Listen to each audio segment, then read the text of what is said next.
Polar free response. Here is the first of three. We've got the polar curve 3 theta plus sine theta between 0 and 2 pi, with the area in the second quadrant enclosed by the coordinate axes in the graph of R. So that's just the area. In the second quadrant, that's pi over 2 to pi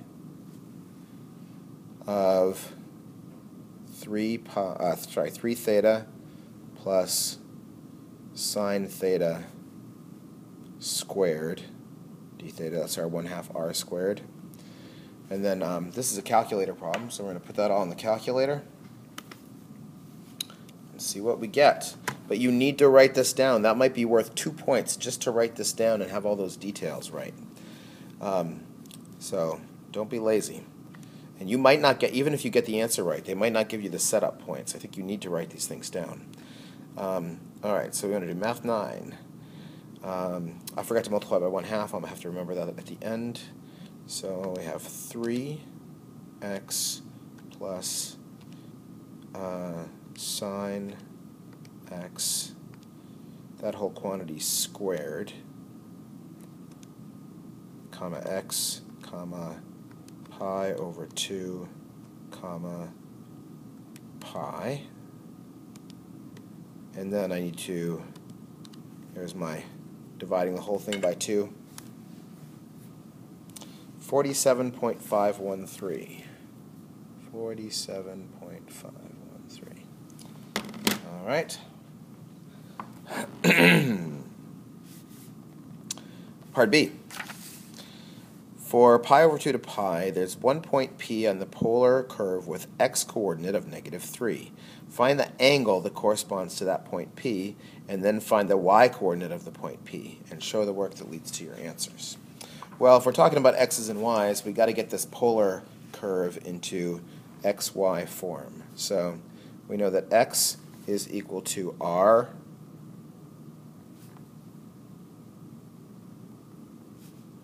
cosine theta, and that y is equal to r sine theta. And so for the first part, they want the point, they want to find theta when when the x coordinate is equal to -3.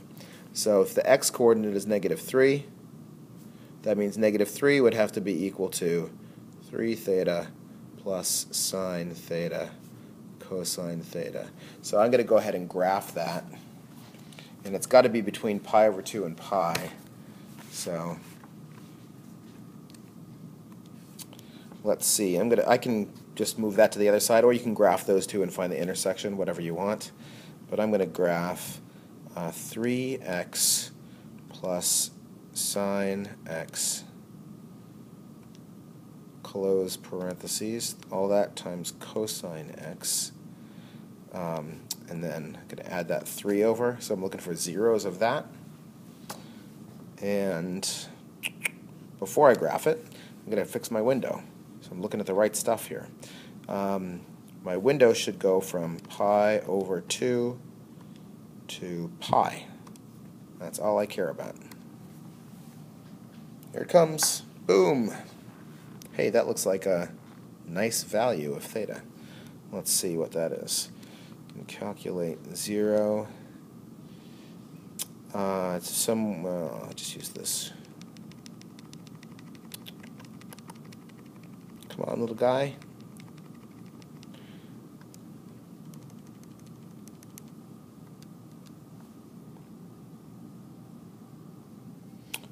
Maybe not so nice. 2.01, I guess it was real close to 2. 2.017.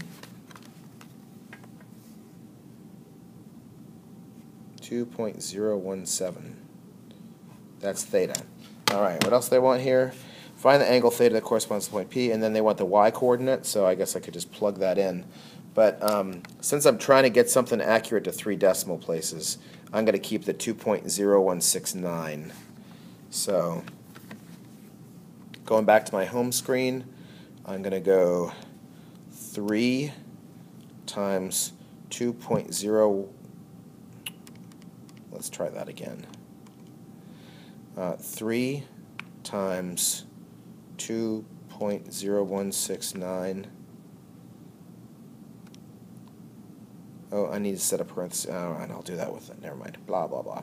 Okay, plus the sine of 2.0169, that whole thing, times the sine of the angle again, sine of 2.0169, and that should give me the correct answer, which is that y is equal to 6.272.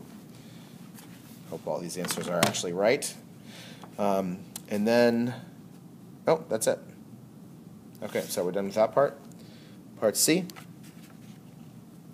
Particles traveling along the polar curve so that its position at time t is this, and such that d theta dt equals 2. Find dy dt at the instant that theta is equal to 2 pi over 3, and interpret the meaning of your answer in the context of the problem. Okay, we talked about this stuff a little bit in class, so let's see if we can make sense of it with this problem. So first of all, d theta over dt is equal to, which is the same as saying that d theta is equal to 2 dt. Right? That's like saying the rate of change of theta is 2 times the rate of change of time. Right? So surely we will need that piece of information somewhere along the way. Now they want us to find dy dt. Okay? So first of all, notice that dy dt times dt, well, let's do it this way. Actually, dy d theta times d theta dt, which we have, that's 2, is equal to dy dt. That's what we're looking for, right?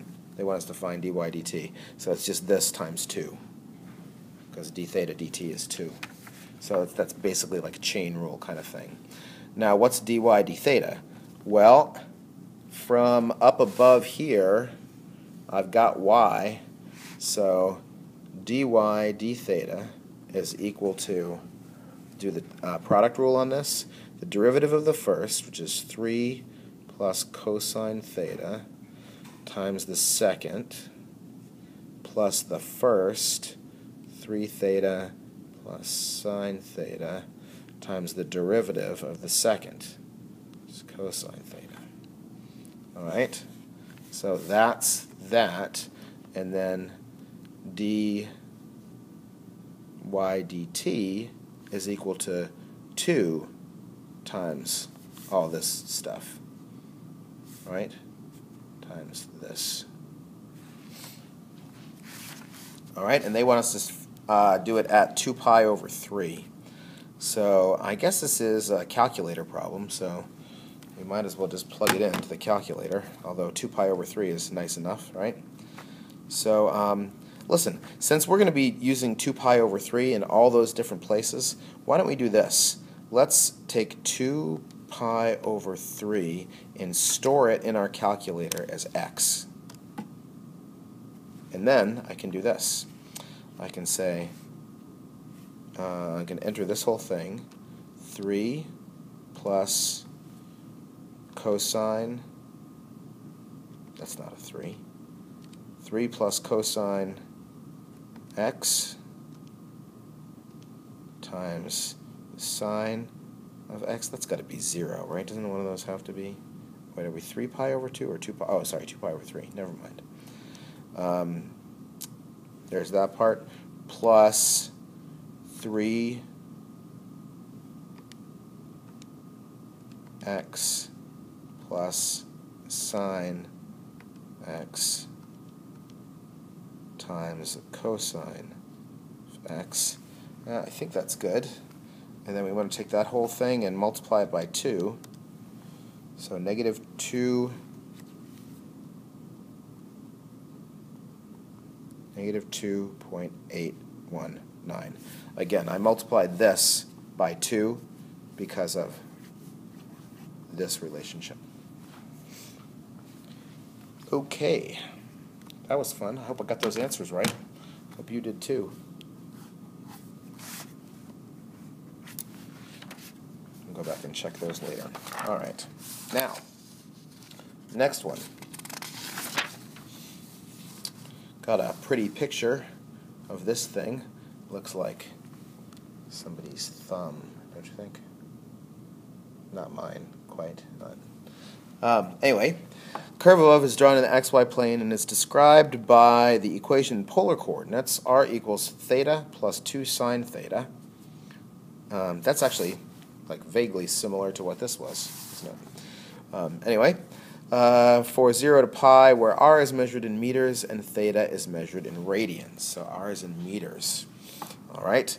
The derivative of r with respect to theta is given by this. Well, we could have found that, right? I don't know why they gave us that. Easy enough. Found the area bounded by the curve and the x-axis. So that's this whole area. Well, where's that the area from? We start by looking out here. We look around. We look this way. So it looks like we're going from 0 to pi. Okay? So that would be part A. The 1/2, the integral from 0 to pi of r squared, and r is theta plus sine 2 theta squared d theta, 1/2 r squared. And we jam that into the calculator. 1/2, math, 9 of x plus the sine of 2x, that whole quantity squared, comma x, comma 0, comma pi.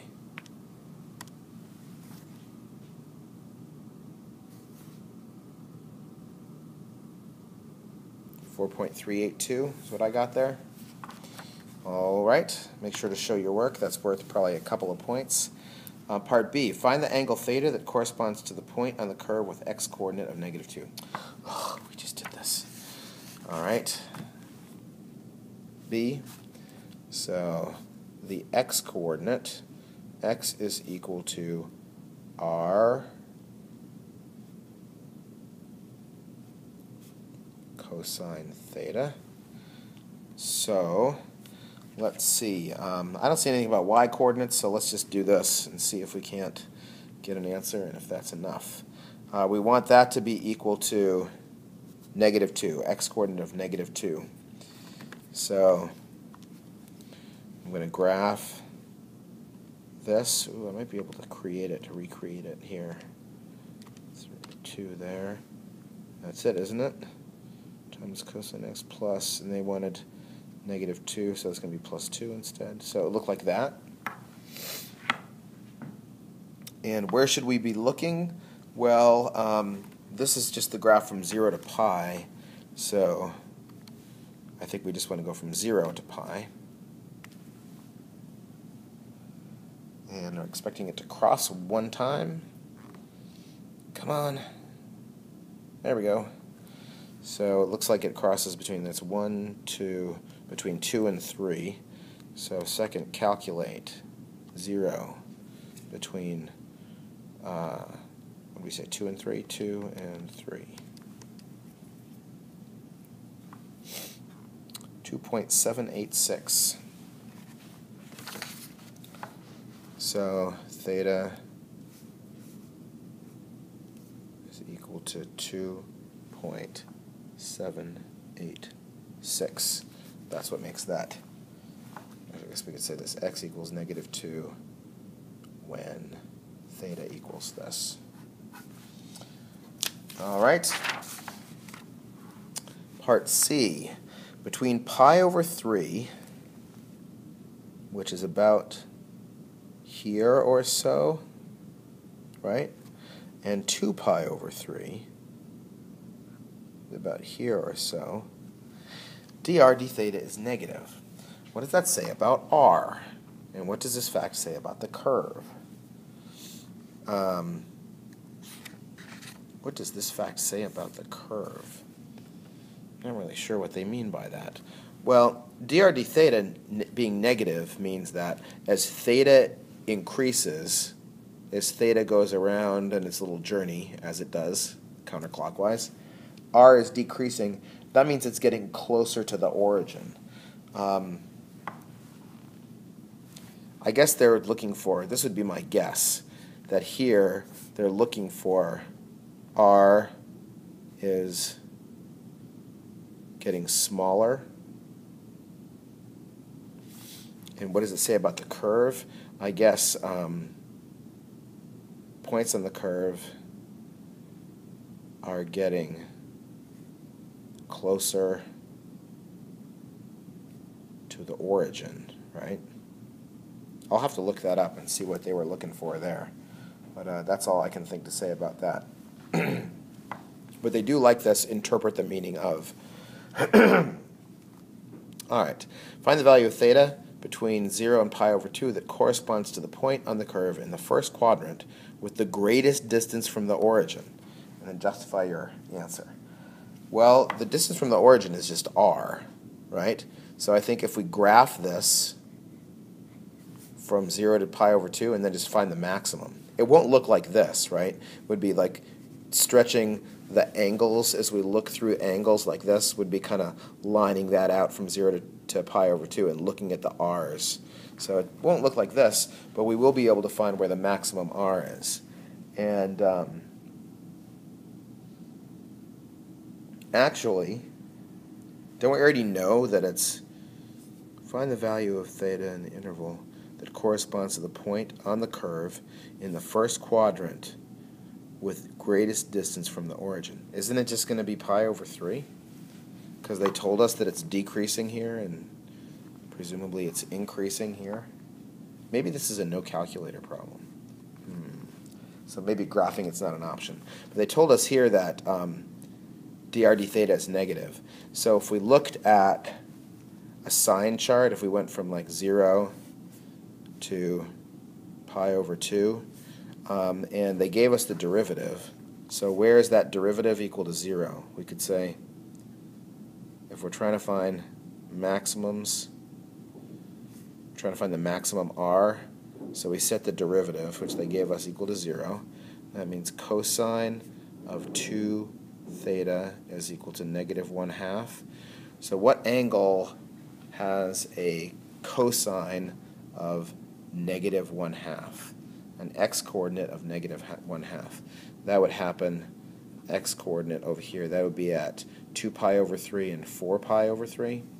So this equals 2 pi over 3 and 4 pi over 3.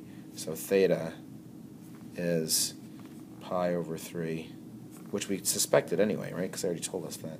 And 2 pi over 3. So there you go. The only one of those that's in here, in this interval, is pi over 3. So you do your sine chart. Sure enough, they already told us here it's negative, and it's positive here, which is obvious from the graph that the r is getting further away. It's getting bigger. So the angle that they're looking for is, yeah, it's just pi over 3. So I'm looking for something else that I missed here, but that's it. So theta is pi over 3. And this would constitute justification of that. All right, I'm going to make this a long video and get the other one in here too. Oops, that's not it. All right. I don't remember, honestly, if this is calculator or no calculator. I think that last one must have been no calculator. But let's see. We'll proceed without our calculator until we get into trouble. How about that? So the graphs of the polar curves, r equals 2. That's a circle. And r equals 3 plus 2 cosine theta. That's that cardioid. Are shown in the figure above. The curves intersect at 2 pi over 3 And I'm going to draw those radial lines in there. It's going to help us, I think, with the area part. This is one of those funky area things, right? Because, well, let's set it up. So let R be the region that's inside the graph of that, and also inside the graph of the cardioid. Find the area of R. So this is probably a calculator problem. So look, as we sweep from 0 to 2 pi over 3, who's forming the crust? It's the circle, right? That's that circle. Now look, you can set this up with an integral and everything. You can say, oh, that's 1/2 the integral of r squared d theta from 0 to 2 pi over 3. You could do that. Or you could say, hey, that's a third of a whole circle, of that whole circle. So one way or another, if you put that in your calculator, you're going to find that since this is a circle of radius 2, the whole thing is 4 pi, and since that's a third of it, you're going to get that. That's the area of that piece. Why are you only doing the top half, you ask? Well, I'm going to just find that and then this little piece in here and then double it. So this, try to like shade it the other direction. This piece from 2 pi over 3 to pi, that is formed by that's just inside the cardioid, right? Now, as I sweep through here, the crust, if you want, is the cardioid. So 1/2 the r squared for the cardioid is 3 plus 2 cosine theta squared d theta. That's from 2 pi over 3 to pi. And I'm not going to ask you to do that without a calculator anyway. It can be done. It can be done with trig substitutions and stuff, but not today. So 1/2 fn int, I'm going to go from 2 pi, oops, sorry, I got to enter my function first. What am I doing? So 3 plus 2 cosine x squared, comma x, comma, from 2 pi over 3 to pi,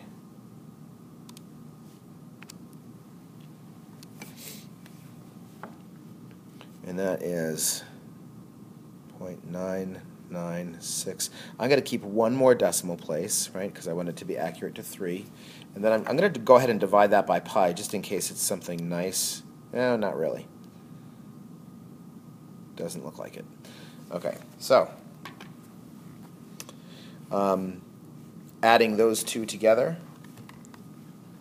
so my total area is equal to 4/3 pi plus 0.9964, and that's just the top half of that, so I got to multiply that whole thing by 2. So let's see. Let me go back and pick up this. So there's that plus 4 pi over 3 times 2. 10.370.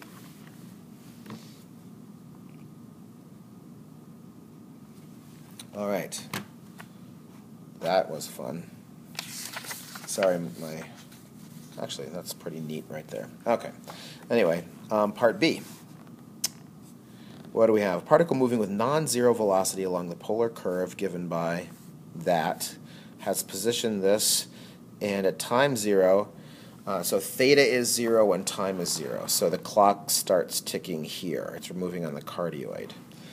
And the particle moves along the curve so that dr dt equals dr d theta. Well, that's a pretty easy swap. That basically means that dr is equal to dr, of course. That basically means that t must be equal to theta. So theta is just like the time variable. And that means that dr dt is the same as finding dr d theta, right? And then they want us to interpret their answer in terms of the motion of the particle. All right, let's see if I can do that down here. So we would like to find, in part B, dr d theta. Actually, they want us to find dr dt, but that's equal to dr d theta. And dr d theta, the derivative of this, derivative of 3 is 0. The derivative of 2 cosine theta is negative 2 sine theta at pi over 3. So dr d theta at theta is equal to pi over 3 is negative 2 times the sine of pi over 3, the y-coordinate at pi over 3 is the square root of 3 over 2, right? That's negative the square root of 3. All right. Interpret your answer in terms of the motion of the particle. Well, that means dr dt or dr d theta, whichever way you interpret it, since this is negative, it means the particle is getting closer to the origin, right? Its r is decreasing. So the particle is getting closer to the origin. Right, dy's and dx's tell us about ups and downs, but dr's tell us about how far away something is from the origin. I think that's what they're looking for there. Okay, part C. For the particle described in part B, dy dt is equal to dy d theta. Well, that makes sense because t and theta are basically the same, right? So find the value of dy dt at theta equals pi over 3 and interpret that answer in terms of the motion. Well, we could say right now, if dy dt is positive, that means the particle is moving up, and if dy dt is negative, that means it's moving down. So that's all. All right, so let's see. Y is equal to r sine theta, right? So r sine theta, and they want us to find dy dt, but dy dt, they told us, is just the same as dy d theta. So the derivative here, dy d theta, is the derivative of the first, which is minus 2 sine theta, times the second, plus the first, times the derivative of the second. And they want us to find that at pi over 3. At theta equals pi over 3.